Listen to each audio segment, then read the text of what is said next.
KGF chapter 3 की शुरुआत होती है रमिका सेन के पीएम ऑफिस से। रमिका सेन को एक ऑफिसर बता रहा होता है कि पिछले 3 सालों से रॉकी ने विदेशों तक अपना बिजनेस फैला दिया था और इंडोनेशिया और अमेरिका में भी उसने कई इलीगल काम किए थे। इसीलिए इंडोनेशिया और अमेरिका की सिक्योरिटी फोर्स भी रॉकी को पकड़ना चाहती थी, पर अब रॉकी मर चुका है। पर इंडोनेशिया और अमेरिका में रॉकी के इलीगल काम अभी भी चल रहे हैं। रमिका सेन कहती है तो इंडोनेशिया और अमेरिका की गवर्नमेंट को उसके खिलाफ एक्शन लेना चाहिए। तभी वो ऑफिसर बताता है कि गवर्नमेंट ऐसा नहीं कर सकती, क्योंकि रॉकी ने 1979 से 1981 तक इन 3 सालों के अंदर ही अपने सोने के बिजनेस को काफी बड़ा कर लिया था। विदेशों में भी हजारों लाखों लोग उसके लिए काम करते हैं और खुद गवर्नमेंट के लोग भी उसके साथ मिले हुए हैं। इसीलिए गवर्नमेंट चाहकर भी उसके खिलाफ एक्शन नहीं ले सकती। फिल्म की कहानी अब फ्लैशबैक में जाती है और हमें रॉकी के जीवन के उन्हीं 3 सालों के बारे में पता चलता है, जिसमें उसने अपने साम्राज्य को विदेशों तक फैला दिया था। सभी माइनों पर कब्जा होने के बाद रॉकी ने और कई माइनों की खोज कर ली थी और सभी लोगों को उनकी खुदाई में लगा दिया था। रॉकी ने उन सभी माइनों से तेजी से सोना निकाला और इकट्ठा करता गया और बाहर के बड़े बड़े देशों में एक्सपोर्ट करने लगा। रॉकी को विदेशों से काफी बड़े बड़े ऑर्डर आने लगे, जिनको पूरा करने के लिए उसने खुदाई को और तेज करवा दिया था। दूसरी तरफ से उसने माइन की खुदाई के लिए और सोने की खोज के लिए अमेरिका से कई टेक्नोलॉजी मशीन भी मंगाई थी, जिससे वो जल्द से जल्द इन सभी माइनों का सोना निकालकर इकट्ठा कर सके। रॉकी ने अगले 1 साल के अंदर इन माइनों से इतना सोना निकाला था जितना कि पिछले 20 सालों में भी नहीं निकाला था। दूसरी तरफ रॉकी ने अपने इलाके को एक इंडस्ट्रियल एरिया बना लिया था और माइन में काम करने वाले लोगों के लिए उसने अच्छे घर, स्कूल, कॉलेज, अस्पताल सब कुछ बना दिए थे। इसीलिए खुदाई करने वाले लोग उसे काफी पसंद करते थे और उसके लिए अपनी जान देने के लिए भी तैयार थे। धीरे धीरे करके रॉकी का साम्राज्य बड़ा ही होता जा रहा था। विदेशों में सोने का एक्सपोर्ट करते करते रॉकी की जान पहचान भी विदेशों की सरकार से भी हो गई और सरकारों के कई लोग रॉकी के साथ मिल गए। रॉकी कई बार इंडोनेशिया और अमेरिका में भी गया था। वहाँ पर भी उसने अपने सोने के साम्राज्य को काफी बड़ा कर लिया था। इस साम्राज्य को फैलाने में सरकार के कई लोगों ने उसकी मदद की थी और रॉकी ने एक गैंग अपनी इंडोनेशिया में और एक अमेरिका में भी खड़ी कर ली थी और रॉकी ने इन गैंग के लिए अपना एक एक लीडर भी बना लिया था और रॉकी उन सभी का राजा बन गया था। इस तरह से रॉकी ने अपने साम्राज्य को विदेशों तक फैला दिया था। अब कहानी फ्लैशबैक से बाहर आती है और हमें दिखाया जाता है कि जब रमिका सेन ने भारत में रॉकी के साम्राज्य को खत्म कर दिया था और रॉकी अपना सारा सोना लेकर समुद्र के बीच में चला गया था, वहाँ पर रॉकी ने इंडियन नेवी को खुद मैसेज करके उसे मारने के लिए कहा था। तब इंडियन नेवी ने रॉकी की शिप पर मिसाइल छोड़कर रॉकी को मार दिया था, पर रॉकी वहाँ पर मरा नहीं था। रॉकी का सारा सोना उसी समुद्र की गहराइयों में उसी जहाज में दफन है और रॉकी को अमेरिका के सबमरीन ने बचा लिया था। ये सबमरीन अमेरिका के एक बिजनेसमैन की थी, जिसे रॉकी ने उन 3 सालों के बीच में अपना पार्टनर बना लिया था। रॉकी अब अमेरिका में सबसे छुप कर रह रहा था और वो महीने में कभी कभी इंडिया भी किसी को फोन करता था कि केजीएफ का क्या हुआ, केजीएफ को ठीक होने में कितना समय लगेगा। अब कहानी इंडिया में शिफ्ट होती है और हमें दिखाया जाता है कि सलार केजीएफ के तबाह होने के बाद केजीएफ को दोबारा से खड़ा कर रहा है और जो लोग बच गए थे उन सभी लोगों के साथ मिलकर रॉकी के साम्राज्य को दोबारा से खड़े करने में लगा हुआ है। सलार ये सभी रमिका सेन से छुपाकर कर रहा है, पर बहुत जल्द रमिका सेन को भी इसके बारे में पता चलने वाला है। धीरे धीरे करके सलार रॉकी के साम्राज्य को दोबारा से खड़ा कर देता है और दोबारा से माइनों में खुदाई शुरू हो जाती है। अब सलार रॉकी को फोन करता है और कहता है, मालिक, हमने आपका साम्राज्य दोबारा से खड़ा कर दिया है। जिस तरह आपने कहा था, अब आपके लौटने का समय आ चुका है। रॉकी कहता है, सलार, तुम्हारे लिए मेरे पास एक काम और है। तुम्हें उस सोने को समुद्र से निकालना है जो हमने इतने सालों से वहाँ पर छुपा के रखा है। वो हमारी माइनों से ही निकला हुआ सोना है। इसे हमें किसी भी कीमत पर समुद्र से निकालना है। इस सोने की मदद से ही मैं दोबारा से भारत में अपने साम्राज्य को खड़ा करूँगा। सलार सोने को समुद्र से निकालने के काम में लग जाता है और इंडिया में अब एंट्री होती है रॉकी की।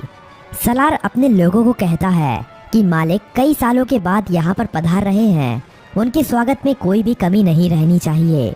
किसी को नहीं पता था कि ये मालिक कौन है। रॉकी अकेला ही अमेरिका से आ रहा होता है। केजीएफ में रॉकी का स्वागत धूमधाम से किया जाता है। सभी लोग रॉकी को देखकर हैरान थे क्योंकि उन्हें लग रहा था कि रॉकी मर चुका है, लेकिन रॉकी तो अभी जिंदा है। रॉकी अपनी माइनों का काम देखने के बाद सीधा मिलना चाहता था रामिका सेन से। सलार कहता है कि हम भी उसके साथ चलेंगे, पर रॉकी कहता है कि नहीं, मैं अकेला ही मिलने जाऊंगा। रॉकी अकेला ही अपनी रोल्स रॉयल कार में जा रहा होता है। तभी नाके पर पुलिस उसे पकड़ लेती है। पुलिस वाले जानते नहीं हैं कि वो रॉकी है। वो रॉकी के पास लाइसेंस ना होने की वजह से और ओवर स्पीडिंग होने की वजह से थाने ले जाती है। वहाँ पर रॉकी कुछ नहीं बोलता, बस अपने आदमियों को फोन कर देता है। थाने में बड़ा ऑफिसर आता है और रॉकी से चिल्लाकर बात करने लगता है। तभी पूरा पुलिस स्टेशन हिलने लगता है और कई हेलीकॉप्टर और बंदूक लेकर रॉकी के आदमी यहाँ पहुँच जाते हैं। उन आदमियों से एक आदमी रॉकी का लाइसेंस लेकर थाने के अंदर आता है और पुलिस को लाइसेंस दिखाता है। पुलिस वाला लाइसेंस पर रॉकी का नाम पढ़कर हैरान रह जाता है और रॉकी को वहाँ से जाने देता है। रॉकी अब सीधा रमिका सेन से मिलने के लिए जाता है। रॉकी के पहुंचने से पहले वो पुलिस वाला रमिका सेन तक ये खबर पहुंचा देता है कि रॉकी अभी भी जिंदा है। रमिका सेन ये खबर सुनकर हैरान हो जाती है कि अभी तक रॉकी कैसे जिंदा है। रमिका सेन को ये खबर भी मिल जाती है कि रॉकी के यहाँ आने से पहले किसी ने केजीएफ को दोबारा से खड़ा कर दिया है और केजीएफ से अभी भी खुदाई करके सोना निकाला जा रहा है। अब पीएम ऑफिस में एंट्री होती है रॉकी की। सभी लोग रॉकी को देखकर हैरान थे। रॉकी सीधा मिलने जाता है रमिका सेन से। रॉकी रमिका सेन से कहता है कि मैंने कहा था ना, युद्ध हुआ तो जीतूंगा मैं, और जीत मेरी ही हुई है। रमिका सेन कहती है कि अच्छा है, तुम जिंदा हो, अब मैं तुम्हारे सामने ही तुम्हारे केजीएफ को तुमसे छीन लूंगी। रॉकी कहता है कि उसकी नौबत ही नहीं आएगी। रमिका सेन रॉकी की इस बात को समझ नहीं पाती। तभी रॉकी वहाँ से चला जाता है। अगले कुछ ही दिनों में रॉकी रमिका सेन की सरकार गिरा देता है और सरकार में अपनी पार्टी को जिताकर अपने आदमी को प्रधानमंत्री बना देता है। रॉकी अब दोबारा रमिका सेन को फोन करता है और कहता है कि अब क्या करोगे, अब तो तुम्हारी सरकार भी नहीं रही। रमिका सेन कहती है कि अब मेरी जिंदगी का एक ही मकसद है, तुम्हारी मौत। रमिका सेन रॉकी के सभी दुश्मनों को इकट्ठा करती है। रमिका सेन इनायत खली से भी हाथ मिला लेती है और जितने भी रॉकी के देश विदेश में दुश्मन थे सभी को इकट्ठा करके रॉकी को मारने का प्लान बनाती है। रॉकी को मार पाना आसान नहीं था। रॉकी जितना अकेला खतरनाक था उससे ज्यादा खतरनाक उसके गैंग के लोग थे। रमिका सेन को इंडोनेशिया और अमेरिका की गवर्नमेंट से भी सपोर्ट मिलता है, लेकिन रॉकी जानता था कि रमिका सेन उसके केजीएफ को तबाह करने में अपना पूरा जी जान लगा देगी। रमिका सेन जानती थी कि रॉकी को उसके केजीएफ में घुसकर मार पाना अब काफी ज्यादा मुश्किल हो गया है, क्योंकि अब रॉकी ने अपने केजीएफ में मिसाइलों को रोकने के लिए अपने केजीएफ के चारों तरफ रडार सिस्टम और काउंटर मिसाइल रख दी हैं। अब अगर कोई भी उसके केजीएफ के अंदर घुसने की कोशिश करेगा तो वो मारा जाएगा। रमिका सेन जानती थी कि रॉकी को मारने के लिए उसको केजीएफ से बाहर निकालना पड़ेगा और अकेले रॉकी के मरते ही उसका सारा साम्राज्य खत्म हो जाएगा। इंडिया में अपनी गवर्नमेंट खड़ी करने के बाद इंडिया की गवर्नमेंट रॉकी के लिए एक काफी बड़ी पार्टी रखती है। इस पार्टी में विदेशों के बड़े बड़े बिजनेसमैन, बड़ी बड़ी गवर्नमेंट के लीडर आते हैं। रॉकी की सिक्योरिटी के लिए इस पार्टी में काफी ज्यादा सिक्योरिटी लगी हुई थी। रॉकी पार्टी में पहुंच जाता है। थोड़ा नाच गाना होने के बाद पार्टी में एंट्री होती है रमिका सेन की। रॉकी से थोड़ी बातचीत करने के बाद रमिका सेन कहती है कि अब समय आ गया है कि तुम्हारे साम्राज्य को यहीं पर खत्म कर दिया जाए। पर तभी रॉकी के चारों तरफ हजारों लोग उसके ऊपर बंदूक तानकर खड़े हो जाते हैं। रॉकी की खुद की गवर्नमेंट उसे धोखा दे देती है और विदेशों से आए हुए बिजनेसमैन भी उसकी मौत का तमाशा देखने के लिए वहां पर आए हुए थे। सभी विदेशों के बिजनेसमैन चाहते थे कि रॉकी की मौत होने के बाद वो केजीएफ पर कब्जा कर लेंगे और अपने बिजनेस को फैलाएंगे और ढेरों पैसा कमाएंगे। ये सब देखकर रॉकी खुद हैरान रह जाता है, पर रॉकी जानता था कि एक दिन उसकी मौत जरूर होगी, इसीलिए वो अपने आखिरी पल में भी निडर रहता है।